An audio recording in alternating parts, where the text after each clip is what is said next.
Peace be upon you, dear Sister Rana, and welcome. Peace, mercy, and blessings be upon you, Brother Hassam. Welcome. My dear sister, today we will talk about the tyrannical state of the family of Saud. Can you give us a summary about its history and the situation today?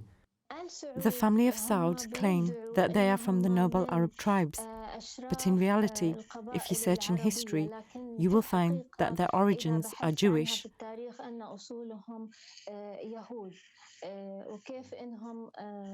And you will find how they overpowered the Arab peninsula and established the state later on, the United Kingdom of Saudi Arabia.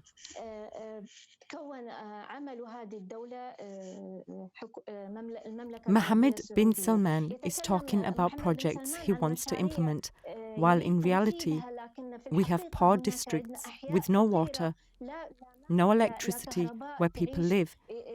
Even the streets are not asphalted, and their houses are made out of mud. There are families living in tin houses.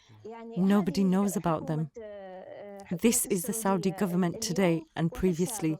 This is what they do.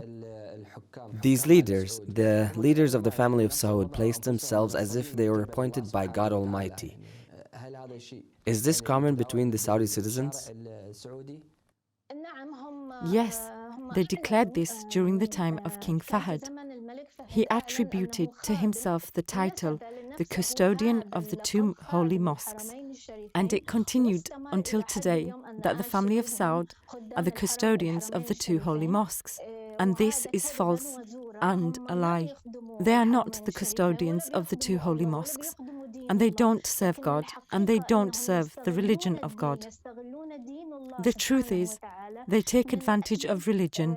They take advantage of the religion of God Almighty in order to financially promote their economy, so that He can build palaces, and so that the family of Saud enjoy this money they gain through religion.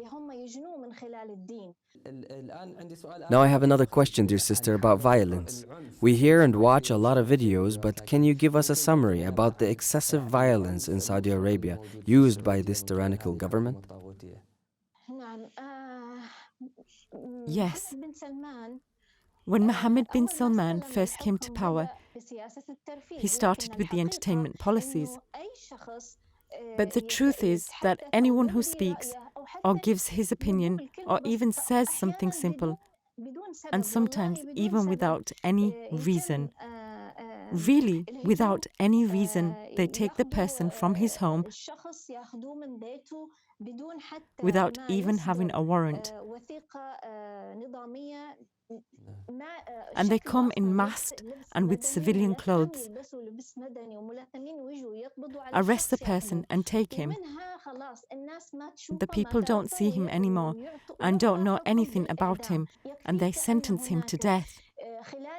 It is enough to say that in one day they executed 81 people.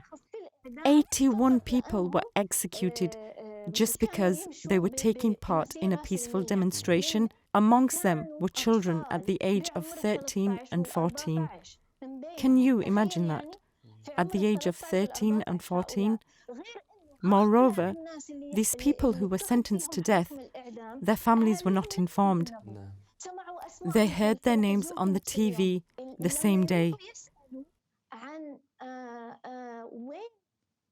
And when they went and asked where they were buried, where their graves were, nobody knew. Were they killed in a humane way? Were they shrouded and buried in a real grave or not? They don't know. Were they thrown in the sea? They don't know. What's your message, or what should the persecuted and oppressed Saudis do? Do they have to just submit to the current situation? A person with dignity, a man with dignity, would never accept that an orphan is oppressed.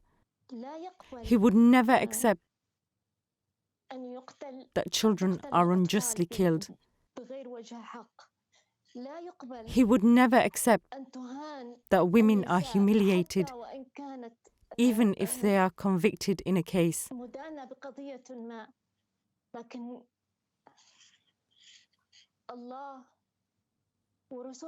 God and His Messenger and Islam. When God ordered us to follow Islam, it was because of humanity and not for us to accept tyrants like these.